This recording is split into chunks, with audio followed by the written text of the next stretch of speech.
Everyone knows the Nazgûl, the 9 riders in black, the shadows that serve the Dark Lord, the wraiths whose very presence turns the blood to ice and the heart to despair. They are spoken of in whispers, in warnings, in the stories parents tell children to keep them from wandering too far into the dark. They are faceless, nameless, eternal servants of shadow. But they were not always shadows. They were not always servants. Once, long ago, they were men. I knew the first of them. I served him for 40 years, from the day he was crowned until the day he killed me. I watched him rise to power, watched him rule, watched him receive a gift that seemed like blessing and became damnation. I watched him fade from man to monster, watched everything human in him hollow out and blow away like ash in the wind. I could not save him. I tried at the end, and I died for my trouble. But before I died, I saw what he had become. I saw what Sauron's gift had made of him. And I understood, too late, that the man I had served was gone long before I found the courage to act. My name was Wraith, and I was general of armies, commander of legions, servant of a king who became a wraith. This is my account of his fall. This is my warning to any who believe that power can be accepted without price, that gifts from darkness come without cost. This is the story of the first of the 9. I met him when he was 17 years old, a prince of the eastern lands, heir to a kingdom that stretched from the mountains to the sea. His name was Khamûl, though that name has long since been forgotten by all but the shadows. In those days, he was simply the prince, the son of a strong king, a young man with hungry eyes and a smile that never quite reached them. I was 32 then, newly appointed to the royal guard, a soldier who had proven himself in the border wars and earned a place at court. I was proud of my position, proud to serve the kingdom, proud to stand in the presence of royalty. The prince noticed me on my first day. I was tall, broad-shouldered, marked by the scars of battles I had survived. He asked my name, asked about my service, asked questions with an intensity that surprised me. Most nobles looked through soldiers as if we were furniture. The prince looked at me as if he was assessing my usefulness. I should have understood then what he was. I should have seen the calculation behind the curiosity, the ambition behind the interest. But I was young and proud, and I mistook his attention for respect. Over the years that followed, I rose through the ranks. The prince requested me for his personal guard, then for his advisory council, then as commander of his household forces. By the time his father began to weaken, I was his most trusted military man, privy to his counsels, witness to his plans, and I saw what he truly was. The prince was not evil, not then, but he was flawed in ways that cut deep. He hungered for power with an intensity that unsettled me. He resented his father, not for any cruelty or injustice, but simply for existing, for occupying the throne that should rightfully be his. He counted the old king's grey hairs like a miser, counting coins, waiting for death with barely concealed impatience. He was paranoid, seeing threats in every shadow, rivals in every nobleman, conspiracies in every whispered conversation. He kept lists of those he suspected of disloyalty, and the lists grew longer with each passing year. He was petty in his grudges, remembering slights from childhood and nursing them like precious wounds. And he was greedy, not just for wealth, though he accumulated that readily enough, but for power, for control, for dominion over everything and everyone around him. He could not bear to be challenged, could not tolerate disagreement, could not accept that anything in his sphere of influence might exist beyond his command. I saw all of this, and I served him anyway. I told myself that all rulers had flaws, that his strengths outweighed his weaknesses, that he would grow into wisdom once the crown was his. I told myself many things in those years. Most of them were lies, but there was another side to him, and this is what made it so hard to see clearly. He loved his wife, a gentlewoman named Wraith, who had been his companion since childhood. When he was with her, some of the hardness left his eyes, some of the calculation faded from his manner. He was almost soft with her, almost tender. And his daughter? His daughter Miriel was the light of his life, a girl with her mother's kindness and her father's intensity. When she was born, I saw the prince weep for the first and only time. He held her as if she were made of glass and gold, and he swore to me that night that he would build a kingdom worthy of her. I believed him. I wanted to believe that the love he felt for his family would gentle his harder edges, would channel his ambition towards something noble. I wanted to believe that a man capable of such love could not be truly lost. I was wrong. The old king died in the winter of my 41st year. He had been ill for months, fading slowly, his strength ebbing like tide from shore. The prince attended him dutifully, sat at his bedside, spoke words of comfort and filial devotion. But I saw his eyes when he thought no one was watching. I saw the eagerness barely contained, the impatience thrumming beneath the performance of grief. He was counting breaths, I realized, counting the moments until the throne was his. When the king finally passed, the prince's mourning lasted exactly as long as propriety demanded. The funeral was magnificent, the eulogies moving, the ceremonies impeccable. And through it all, I watched the new king struggle to contain his satisfaction, watched him play the grieving son while triumph burned behind his eyes. The court noticed. Of course they did. Nobles whispered about the unseemly haste of his coronation, the brevity of the mourning period, the way the new king seemed more relieved than bereaved. But no one spoke these observations aloud. The prince had become the king, and the king's displeasure was not a thing anyone wished to court. In the years that followed, I watched him rule.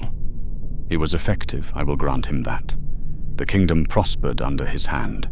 He expanded the borders through wars I commanded, crushed rivals who might have threatened his power, built monuments to his glory that would endure for generations. But the flaws I had seen in the prince deepened in the king.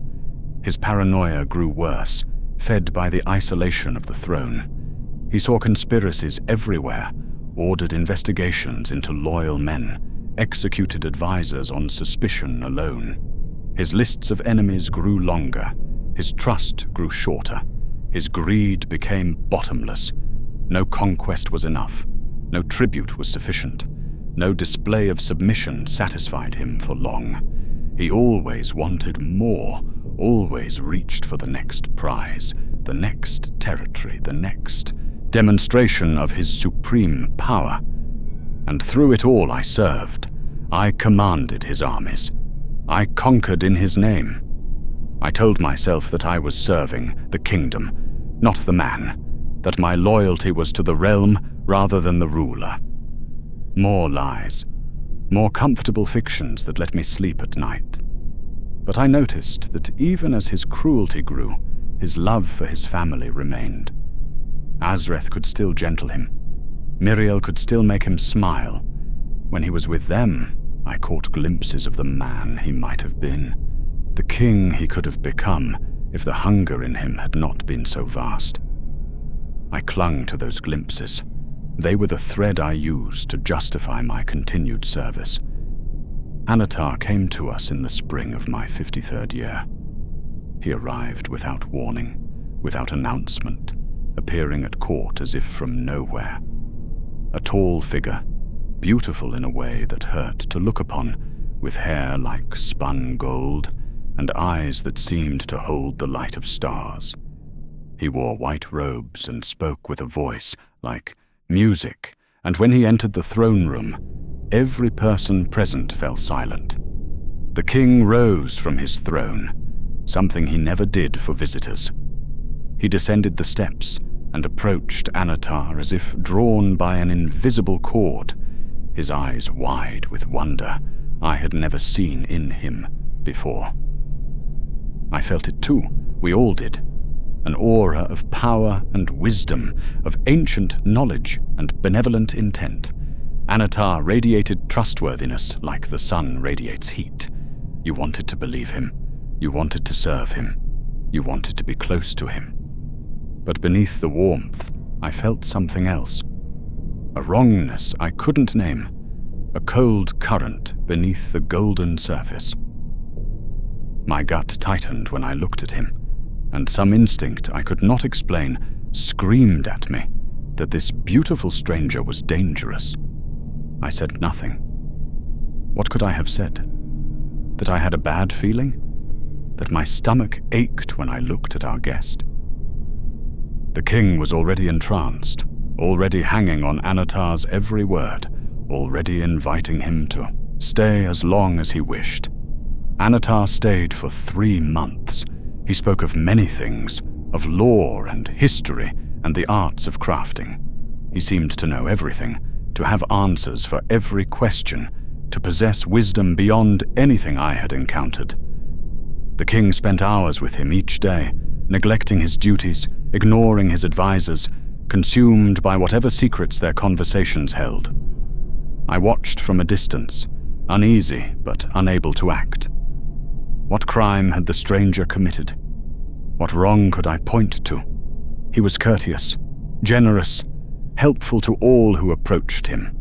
He charmed the queen, delighted the princess, won the admiration of the entire court. But I noticed that he spent the most time with the king, and I noticed that after their conversations, the king seemed different, hungrier, more restless, as if Anatar was feeding something in him, stoking fires that had always burned, but now blazed brighter. On the last day of his visit, Anatar presented the king with a gift. I was present in the throne room when it happened. The beautiful stranger stood before the throne, and in his outstretched hand lay a ring of gold. Simple in appearance, unadorned, but even from across the room, I could feel something emanating from it. A pull, a whisper, a promise of power beyond imagining. A gift, Anatar said, his voice carrying through the silent hall. For a king worthy of greatness, this ring will grant you power such as you have never known, dominion over your enemies, life beyond the span of mortal men, the strength to build an empire that will last for ages. The king's hand trembled as he reached for it. I wanted to call out, to warn him, to beg him to refuse. But my voice would not come. The air itself seemed thick, heavy, resistant to any objection. The ring slid onto his finger, and I saw the king shudder. His eyes closed for a moment, and when they opened, something had changed in them. Something had kindled, a light that was not entirely his own. Anatar smiled, bowed, and departed that very day. We never saw him again, but his gift remained. At first, the ring seemed like everything Anatar had promised. The king grew stronger, not physically, though that too, but in ways harder to define. His presence became more commanding, his will more irresistible. When he spoke, men obeyed without question. When he commanded, armies moved as if compelled by forces beyond mere loyalty. His sight expanded. He spoke of seeing things far away, of perceiving the thoughts of his enemies, of sensing conspiracies before they could form. His paranoia should have deepened, but instead it seemed to calm. He no longer suspected everyone of betrayal. He knew who was loyal And who was not?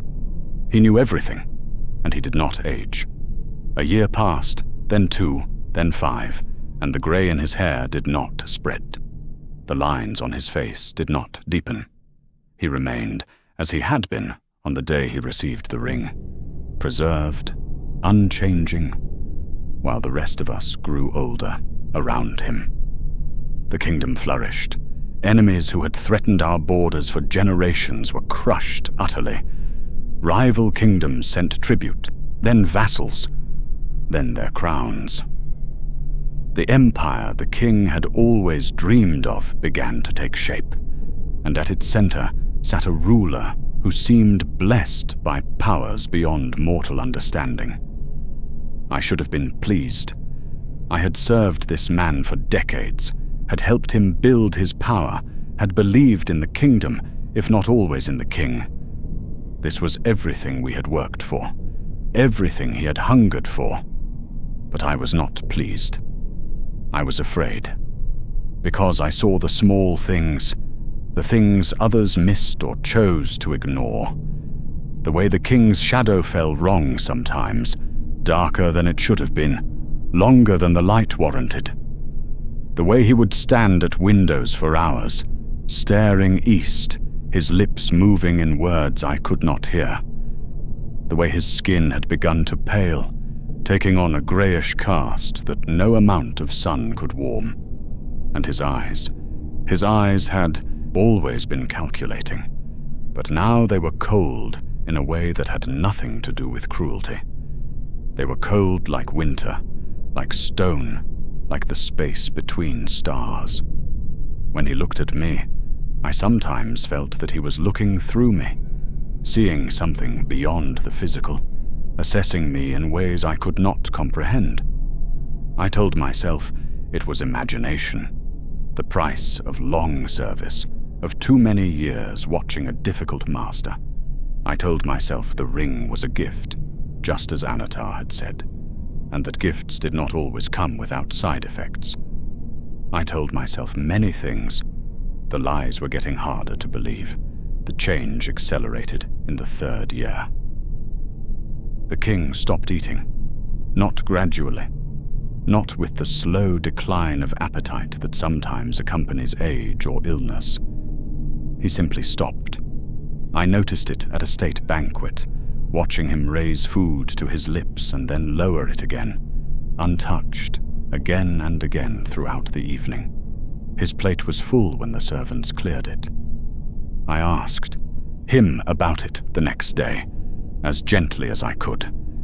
He looked at me with those cold eyes and smiled, and the smile did not reach any part of his face that mattered. "I do not hunger," he said. "Not for food." He stopped sleeping soon after. The servants reported that his chambers were never darkened, that he paced through the nights or stood at his window, always facing east, always whispering to someone who was not there. His wife Azrith came to me in tears, begging me to intervene. "He does not come to our bed," she said, her voice breaking. "He does not speak to me except to give commands. He looks at me as if I am a stranger. Varath, please. Something is wrong with him. Something is terribly wrong." I went to him that night. I found him in his study, surrounded by maps and documents, his quill moving across parchment in the dim light of a single candle. He did not look up when I entered. "My king," I said, "your wife is concerned. Your servants are concerned. I am concerned. The ring is power," he said, still not looking at me. "The ring is everything I ever wanted. Why would I be troubled by power?" "You are changing," I said. "You do not eat, do not sleep, do not..." He looked up then, and I fell silent. His eyes were not the eyes I remembered. They were darker, deeper, filled with something that was not entirely him. "I am becoming," he said, "becoming what I was always meant to be. The ring shows me the truth, Varath. It shows me what I could have, what I will have, what my master promises." "Your master?" He smiled again, that terrible cold smile. You would not understand. You are still bound by flesh and weakness, but I am shedding those chains. Day by day I am becoming more than I was. And soon I will be complete. He returned to his work, and I left without another word. There was nothing to say. The man I had served was disappearing, and something else was taking his place. Miriel fell ill in the autumn of the 5th year. Fever, the healers said. A sickness of the lungs that sometimes struck the young. She was 12 years old, bright and kind, and the only remaining light in the palace. Her mother nursed her day and night. The servants prayed. The court held its breath. I went to the king, expecting grief, expecting fear, expecting the desperate love I had seen in him when his daughter was born. I found him in his study, as always, and I told him the news. He did not rise from his chair, did not rush to her bedside, did not ask about her condition or her chances of recovery. "I see," he said. "Keep me informed." I stared at him. "My king, your daughter. Miriel, she may be dying." "I heard you." He looked at me with those empty eyes. "Is there something else?" In that moment, I understood.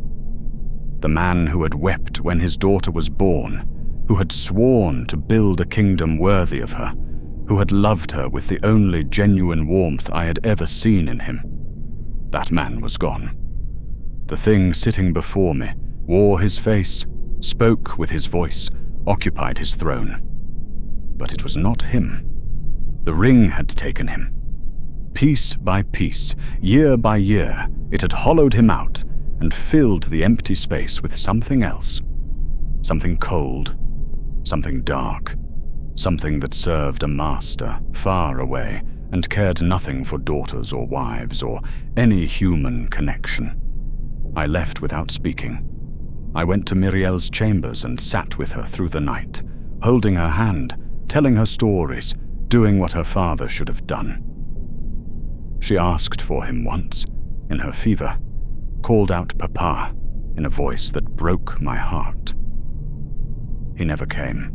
She died 3 days later, in her mother's arms, with the servants weeping around her bed. The king was informed. He ordered a funeral befitting a princess. He did not attend. Azrith came to me that night, no longer weeping. Her tears had run dry, replaced by something harder, something colder. She told me she was leaving, returning to her family in the south, abandoning the husband who had become a stranger. "He is not there anymore," she said. "Whatever wears his face, it is not the man I married. I felt it when Miriel died. I looked at him and there was nothing. No grief, no regret, no memory of love. Just empty cold and the ring on his finger." She fled the next morning. The king did not try to stop her. I do not think he noticed she was gone. The final year was the worst. The king's physical transformation accelerated. His skin grew ashen, then pale as moonlight, then faintly translucent in certain lights. His black hair turned grey, then white, then began to thin as if the life was draining from every part of him. His strong frame grew gaunt, though he consumed nothing. His voice grew hollow, resonant, no longer entirely human. And his shadow was wrong in ways I cannot fully describe. It moved when he was still. It stretched toward the east even when the sun was in the west. It seemed darker than any shadow had a right to be, as if it was not merely absence of light, but presence of something else. The servants fled. The advisors found reasons to be elsewhere. The court emptied until only guards and slaves remained, and even they avoided the king whenever possible. He did not seem to notice. He did not seem to notice anything anymore, except the whispers from the east, the commands from the master he now served openly. He spoke of Sauron in those final months. spoke of him with reverence, with devotion, with love. The beautiful stranger who had given him the ring, he said, was merely a servant. The true master, the one who had crafted the gift and chosen him to receive it, was greater than any king, greater than any empire. He is building something, the king told me, his hollow voice filled with wonder. Something that will last forever, and I will be part of it. I will serve him for eternity, Wraith. Imagine it, eternity. I looked at the husk that had been my king and saw only horror. Eternity as that thing. Eternity as a shadow, a wraith, a hollow servant of darkness. He spoke of it as a gift. I saw it for what it was. Damnation. I made my choice on the winter solstice, when the nights were longest and the shadows deepest. I had served this man for 40 years. I had watched him transform from prince to king to monster. I had told myself lies, made excuses, found reasons to stay when I should have fled. But Miriel's death had broken something in me, and the sight of what her father had become had shattered whatever remained. I could not save him. I knew that. The man was gone, and no force in the world could bring him back. But I could not serve the thing that remained. I could not spend whatever years I had left enabling darkness, facilitating shadow, pretending that the wraith on the throne was still my king. I went to his chambers at midnight, armed with my sword, carrying no illusions about what would happen. I was an old soldier, facing something that was no longer human. I would die. I knew I would die. But I would die as myself, not as a servant of shadow. He was standing at the window when I entered, facing east as always. He did not turn when he heard me, though I knew he was aware of my presence. He was aware of everything now, his senses extending far beyond what any mortal could perceive. "Wraith," he said, without turning, "you have finally come. You knew? I have known for months. I have watched your doubt grow, your fear deepen. I have seen you look at me with horror when you thought I was not aware." He turned then, and I saw his face in the moonlight, pale and gaunt, and no longer quite solid at the edges. I wondered how long it would take you to act. "Then you know why I am here. You wish to save me." That cold smile again. Or failing that, to end me. A final act of loyalty from my faithful general. I drew my sword. The steel felt heavy in my hand, familiar and useless. "The man I served is dead. Whatever you are not him." "No," he agreed. I'm more than he ever was.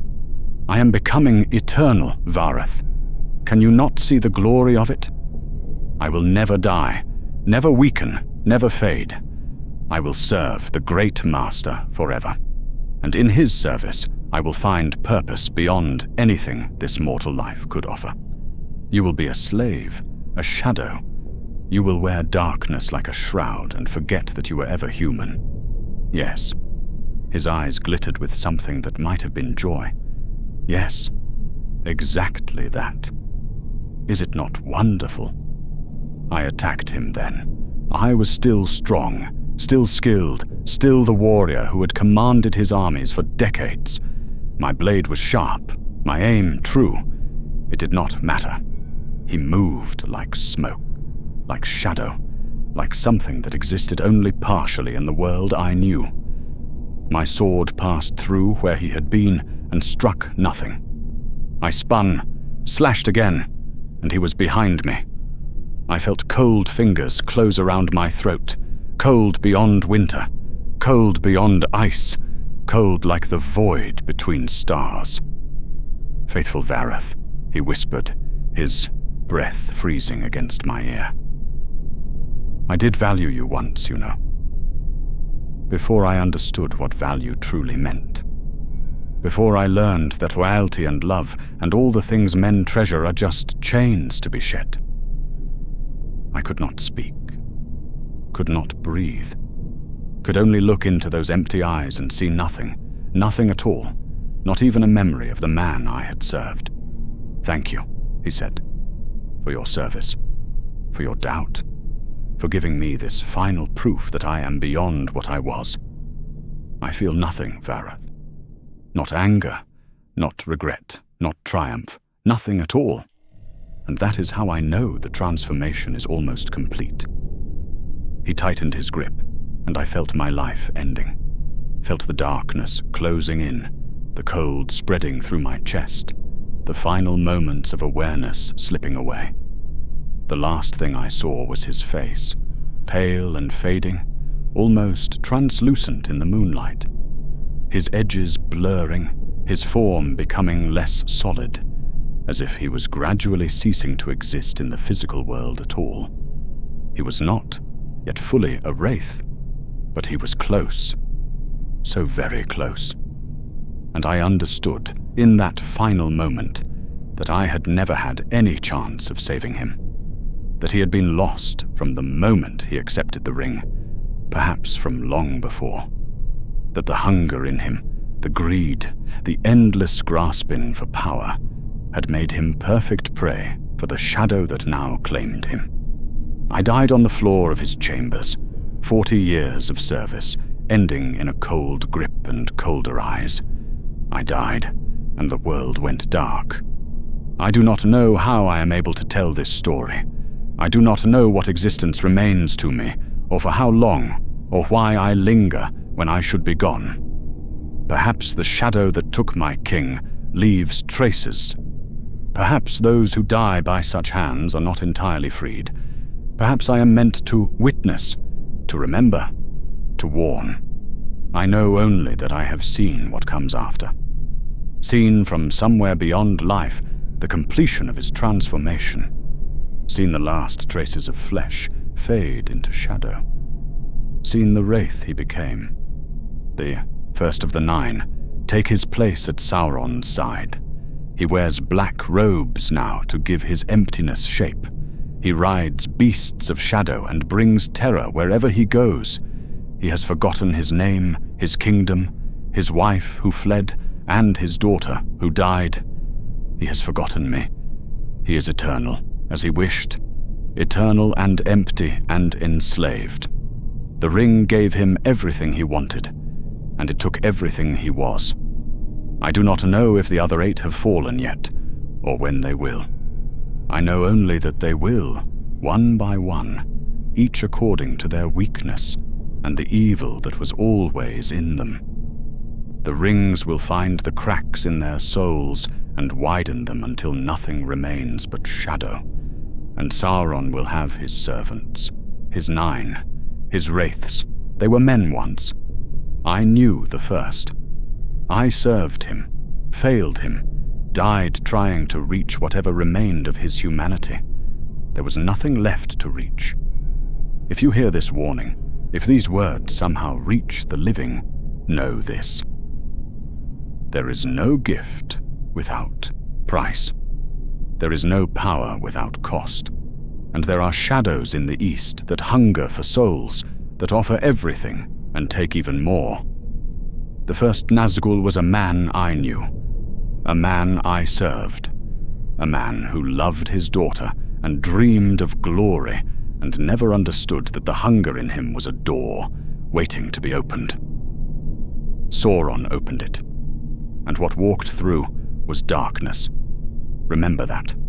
Remember him. And when the 9 ride forth, when their shadows fall across your land and their cries freeze your heart, remember that they were human once. Remember what they chose. Remember what was taken.